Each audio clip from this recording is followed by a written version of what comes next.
they have to come up with new categories for the awards. The Golden Globes came up with a new one this year. That basically picture people liked.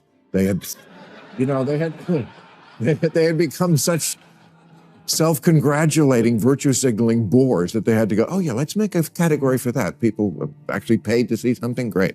Bill Maher is still on his rant about award shows, and it could be the reason why he might not attend this year's Golden Globes. Maher hasn't been a fan of award shows, especially in recent years, because of their woke themes.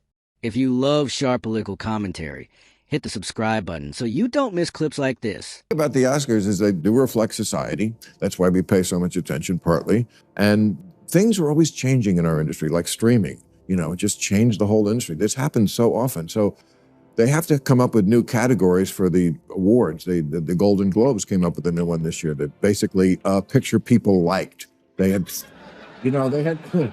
they had become such self-congratulating, virtue-signaling bores that they had to go, oh yeah, let's make a category for that. People actually paid to see something great. So there's Oscar categories. Would you like to hear the Oscar category? I knew you would. I knew you would want to hear it. Bill Maher opened his segment by taking aim at the Oscars, criticizing the awards show for introducing new categories seemingly designed to appease the woke crowd. He argued that many of these additions don't reflect genuine cinematic achievement, but are more about signaling virtue and staying politically correct. Maher singled out one category in particular, one that had garnered attention and praise among certain circles, and questioned why it was even necessary. According to him, these changes highlight how award shows have shifted from celebrating artistry to chasing social approval. This, he suggested, could very well explain why he isn't planning to attend this year's Golden Globes. Though no official confirmation has been made for Ma, this trend is symptomatic of a larger problem: Hollywood's obsession with social messaging over storytelling. Whether you agree with him or not, his critique is a blunt, unfiltered take on the state of modern award shows and the influence of woke culture. Best editing of a film that's still an hour too long. Achievement in ethnic prosthetics.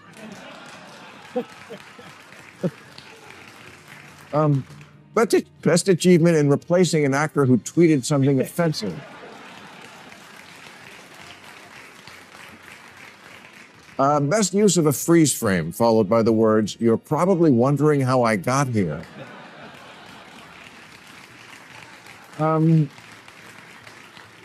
The Michael Bay Coolest Fireball Award. The least annoying picture where the plot is driven by a simple misunderstanding.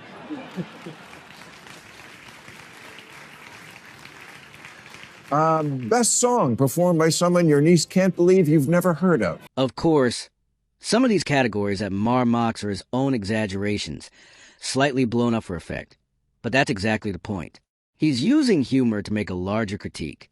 By highlighting and sometimes inventing these categories, Maher shows just how far award shows have gone in pandering to woke culture, turning ceremonies that once celebrated film and artistry into platforms for political signaling.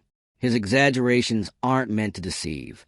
They're meant to clarify, to shine a spotlight on the absurdity he sees in Hollywood's current obsession with virtue signaling.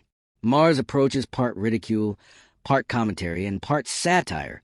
Through his sharp observations and sarcastic delivery, he exposes the sometimes laughable extremes of these woke award categories, forcing audiences to question whether these additions genuinely honor creativity or simply serve as social statements. For viewers, it's a hilarious, unfiltered take on modern award shows. Best use of a real-life TV talk show host whoring himself out to make the movie seem more realistic. How is President Ellis responding? You get a lot of laughs. I had no idea this could actually be a job. I mean, I knew it could be a hobby. Nigeria, Chicago, Mexico. I'm surprised the guy lasted as long as he did. Ma even takes a swipe at himself, admitting that he too once fell for the allure of award show recognition. But now that he sees the bigger picture, he's likely steering clear. He was nominated for his most recent stand-up special. Yet, he's the first to admit that the nomination wasn't what motivated him. Ma doesn't chase trophies or red carpets. He performs to spark thought and conversation. His comedy is a platform to challenge, provoke, and most importantly to expose the subtle ways that woke culture has infiltrated institutions like Hollywood award shows. Rather than playing along with the trends or adjusting his work to fit the categories that curry favor with the woke crowd, Maher uses a stage to shine a light on these absurdities. For him, the goal isn't personal accolades. It's awakening audiences to the creeping influence of ideology over artistry. You know, when movie lovers get together these days, one phrase that comes up a lot and always makes me sad is, yeah, you couldn't make that one today. Top of that list is the great Tropic Thunder,